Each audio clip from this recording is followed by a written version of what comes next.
மூலியில் வரும்போது break cut ஆகிடுச்சு. அப்படியே வேன் அப்படியே கவுந்து ட்ரெயிலர் ட்ராக் மேலே அப்படியே கவுந்துருச்சு. ரொம்ப ஸ்பீடாக வந்தாரா?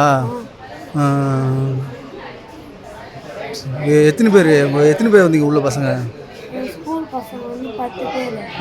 அது இல்லாமல் வேலைக்கு போகிறவங்க வேறு ஊருக்கு போகிறதுக்காக ஒரு 3 பேர் வந்தாங்க. அவங்க தெரியாது, அவங்க எங்கே போயிட்டாங்க. அவங்க எங்கேயா அதுக்கப்புறம் நாங்கள் பார்க்கல. நாங்கள் 10 பேர் வந்தோம். ஒருத்தன் வந்து வீட்டுக்கு போயிட்டாங்க. அவங்க திரும்பி வந்துட்டு இருக்காங்க. நீ என்ன படிக்கிற? நீ 9th ஸ்டாண்டர்ட். சரி, பிரேக் பிடிக்கல. பிரேக் கட் ஆகிடுச்சு. அவன் டிரைவர் பேர் என்ன? சேகர். சரி.